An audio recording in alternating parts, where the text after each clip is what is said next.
the hell that was. You're absolutely right, okay, in your analysis. And let me just say, you know that I like you when I'm willing to sit through a podcast episode featuring Gavin Newsom just to prepare for this. Okay, because I can't stand him. I can't stand his raspy voice. And it's not for any superficial reason other than the fact that I live in California. Mm-hmm. I've had the displeasure of experiencing. What I saw, what it looked to me like he was negotiating with a deaf prostitute. Everyone thinks they've already figured out Gavin Newsom. The slick hair, the smooth speeches, the always-on campaign smile. But then Anna Kasparian and Tyrus hit pause, flipped the angle, and suddenly that glossy image starts peeling like cheap wallpaper. What looks like just another loud political clash slowly turns into something far more awkward, far more revealing, and honestly way funnier than it has any right to be. By the end, you're left wondering, was this exposure accidental, or did someone finally say the quiet part out loud? Look at the talent in the Democratic Party right now. People are going to get mad at me for saying this, but I genuinely feel there isn't much. Like I don't know who the next leader of this party is going to be. Everyone is kind of singing the praises of Gavin Newsom. I live in California. He's the governor here. He's a disaster of epic proportions. Right. If you're enjoying this, please subscribe to the channel. It helps more than you think. Somewhere between Gavin Newsom's carefully rehearsed confidence and the shine of his perfectly polished political brand, Anna Kasparian and Tyrus stepped into the conversation like two people who had zero interest in pretending the emperor's outfit was anything more than completely made up. I can watch the tape. Yes! He literally goes, I want some of this, then you do some of this, and I'll do some of that back to you, and then we'll do this, and then I'll pay you, and then we'll do it again. True. And then she kept saying, no. Okay, how about this? You do this one first, then we do this one, then we give a little back and forth.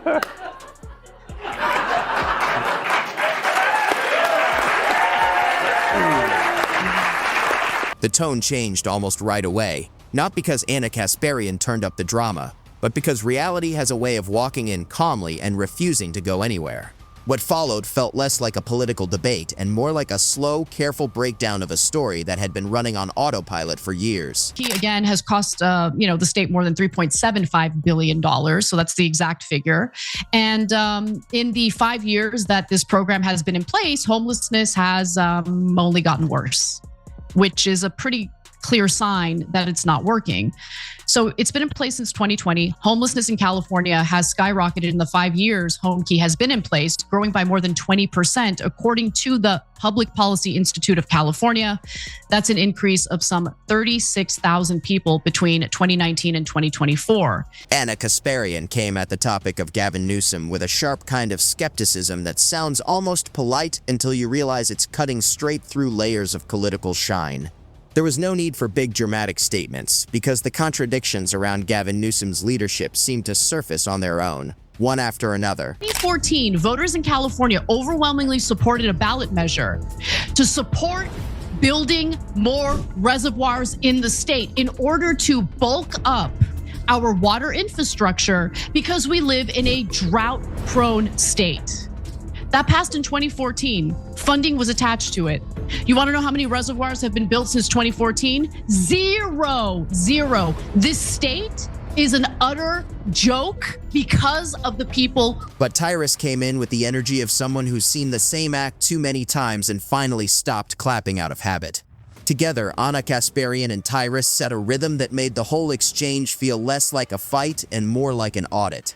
The humor showed up naturally as Gavin Newsom's reputation for smooth optimism crashed into results that simply refused to follow the script.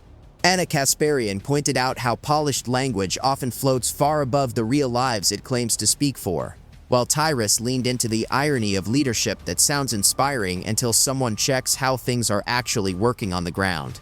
The laughs didn't come from cruelty, but from the sheer absurdity of watching the gap between words and results stretch wider in real time. I'm sorry, I'm confused. He's still governor, right? Yes. Yeah. So he could do something about it. That's the most irritating thing is like, why did anyone say with a follow-up where he's like, the homeless situation is ridiculous? Follow-up question, aren't you the governor? Yeah. Like, that's the difference.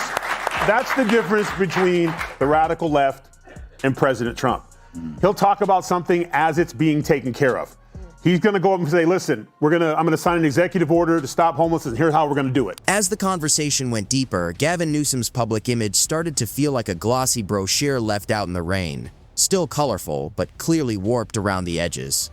Anna Kasparian's points landed so cleanly because she framed the inconsistencies as patterns, not one-off mistakes.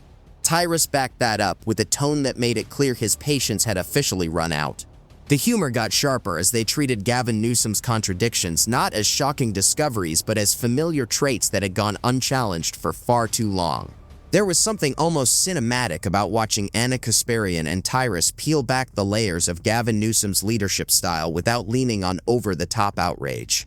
Instead of shouting about heroes or villains, they focused on how branding often replaces accountability, especially when appearances get rewarded more than real results. Gavin Newsom's reputation for confidence slowly turned into an unintentional punchline, as the conversation showed how polished messaging can exist right alongside unresolved problems without ever addressing the tension. And when the talk shifted to policy outcomes, the sarcasm hit its stride, because nothing exposes irony faster than celebrating success while quietly changing what success actually means. That Gavin Newsom's leadership in California has been a complete and utter disaster. As a Californian, I 100% have experienced he's out to lunch, right? Like, he changes his ideology depending on what he thinks is fresh and what's hip at any given moment. 76% of Californians voted in favor of something known as Prop 36, which is to roll back some of the soft on crime policies. That requires funding. He has been pushing back against adequately funding the efforts to essentially... Meanwhile, Gavin Newsom's narrative works great in theory. But as Tyrus pointed out, reality is far less cooperative, and the humor landed because it reflected what many people deal with every day. It felt like the conversation was finally giving voice to frustrations that had been quietly building in the background. Gavin Newsom's leadership style turned into a case study on how optics can overshadow execution. And Anna Kasparian didn't hesitate to point out that looking effective is not the same as actually being effective. Tyrus added to that by framing the whole approach as a performance that's been running so long it now expects applause by default. The sarcasm flowed naturally as they both highlighted how political success is often judged by headlines instead of real, measurable improvements. What made the exchange especially engaging was that they didn't treat Gavin Newsom as either a cartoon villain or an untouchable figure.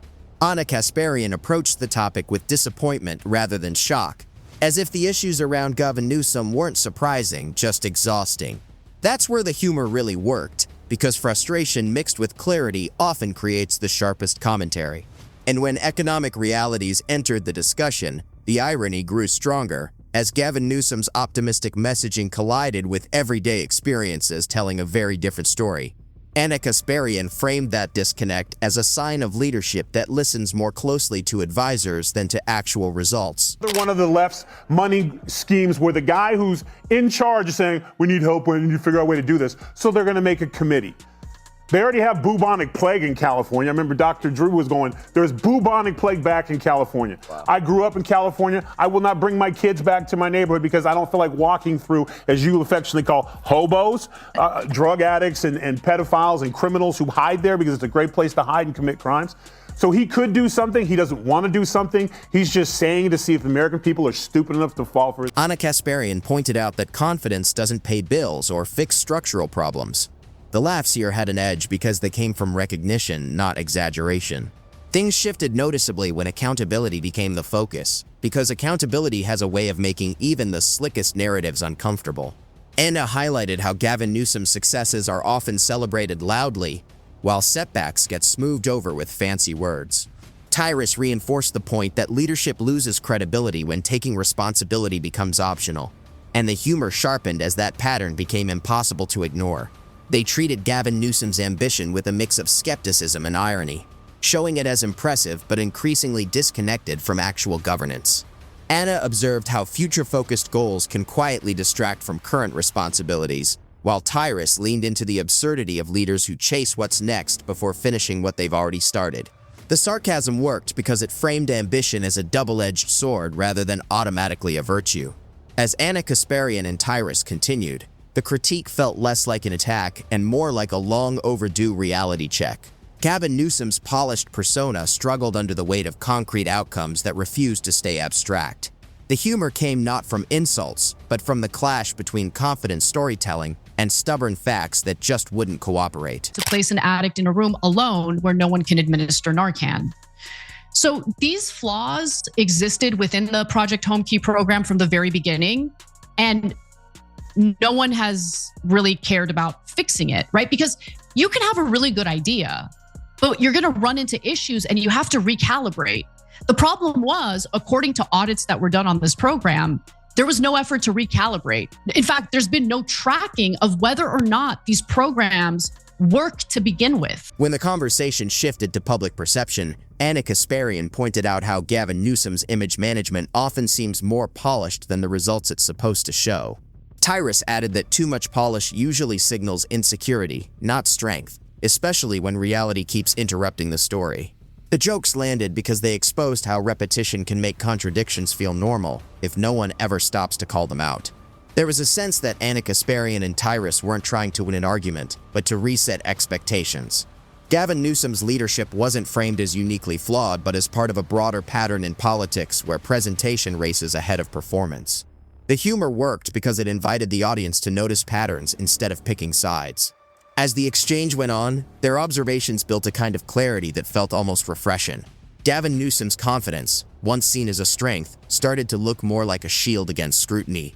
Anna and Tyrus dismantled that shield, not with force, but with steady consistency, letting the contradictions speak for themselves. By the later stages, the laughter carried a sense of inevitability, because once patterns are named, they can't hide in plain sight. Gavin Newsom's narrative no longer felt mysterious or complicated, but familiar and increasingly transparent. Anna Kasparian and Tyrus didn't tell the audience what to think, but they made it hard to ignore what had been pointed out. For me, when I signed on to criminal justice reform, what I thought I was signing on to was we're going to reform our prisons. But the idea of, oh, we're just not going to punish anyone for pretty much anything is not what I thought I was signing up for. But that's pretty much what we've gotten. And preemptively shutting down, 4 to 5 state prisons without really having a plan in place for what happens to oftentimes violent inmates was a disastrous idea by Gavin Newsom, to be honest. As the chaos naturally settled, there was no dramatic finale or call to action. Just the lingering effect of watching a polished story meet steady scrutiny. Gavin Newsom was still exactly who he was, but the way people saw him had shifted. Tyrus left behind not outrage, but something far more uncomfortable for political branding. The clear idea that confidence without consistency eventually turns into comedy, whether anyone intends it or not. That understanding stuck because Anna Kasparian and Tyrus didn't treat Gavin Newsom as an unsolvable problem. Instead, he became a perfect example of how political theater can flourish even when the stage beneath it is wobbling. The humor landed because they framed his contradictions as features that had quietly been normalized, not sudden flaws. Anna guided the audience through the inconsistencies with a firm but gentle hand, while Tyrus added commentary that sounded like what happens when patience finally runs out.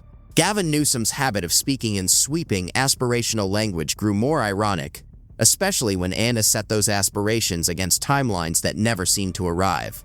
She also pointed out how his messaging often feels aimed at applause rather than accountability, a strategy that works perfectly until someone refuses to clap. Tyrus reinforced the point, treating applause as a dangerous measure, especially when it comes from rooms that never face the real consequences of the policies being celebrated. The Democratic Party's not going anywhere because we only have 2 options. Yeah. So even doesn't matter. We've been around forever. Yeah, because both parties do a good job of keeping a third party out. Right. So you won't see any. So what they do is every once in a while they change their face. So Democratic Party was overtaken by activists and wannabe terrorists. Because it's funny because and this is the difference between the 2 parties. When Republicans are losing and being attacked, i.e. when Facebook was taking everything you say, your rights away, if you said the wrong thing. The laughter that followed wasn't really about mocking him. It came from recognition, because many viewers have seen the same pattern play out with other leaders in other moments with almost identical results. The conversation subtly showed how Gavin Newsom's confidence seems to grow the more abstract the discussion becomes, shining brightest when outcomes are talked about conceptually rather than concretely. Anna Kasparian pointed out that abstraction protects narratives from inconvenient details, while Tyrus reminded everyone that credibility lives or dies in those details. The humor landed in the truth that clarity only feels threatening to stories that can't handle it. As the critique went on, Anna and Tyrus framed Gavin Newsom's leadership as a case study in how political momentum can be maintained through repetition rather than real solutions. The sarcasm flowed naturally as they pointed out how familiar phrases cycle back, polished just enough to feel new, while carefully avoiding unresolved problems. The audience could sense that familiarity settling in, which made the jokes hit even harder. Beneath it all was a subtle commentary on how Gavin Newsom's public persona seems engineered to project inevitability, as if confidence alone could stand in for real consensus. I will not vote for a candidate that takes $1 from AIPAC. It's interesting. It's interesting. I haven't thought about AIPAC, and it's interesting. You're like the first to bring up AIPAC in years. Is it interesting? Okay, that was California Governor Gavin Newsom malfunctioning as he was being asked a question that he didn't expect and didn't really seem prepared to answer. Now, Newsom malfunctioned and said the word interesting a total of 8 times after he was confronted on the topic of AIPAC. In the end, Anna Kasparian challenged that sense of inevitability by pointing out that confidence often only seems certain until it's actually tested. Tyrus backed her up, reminding everyone that reality is usually the toughest opponent of all. The humor landed sharper as that so-called inevitability quietly gave way to accountability under steady scrutiny.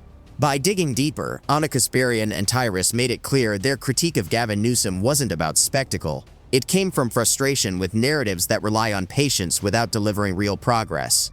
The jokes worked because they framed that frustration as reasonable, not extreme. Laughter became a way to process disappointment without giving in to cynicism. As the conversation wound down, Gavin Newsom's carefully maintained image felt less intimidating and more human, not because it was attacked, but because it had been examined. Anna and Tyrus showed that scrutiny doesn't need to be hostile to be effective, and that humor can be one of the sharpest ways to reveal the truth. The lasting effect wasn't outrage or dismissal, but an uncomfortable clarity. Confidence can sell a story, but consistency is what makes it believable.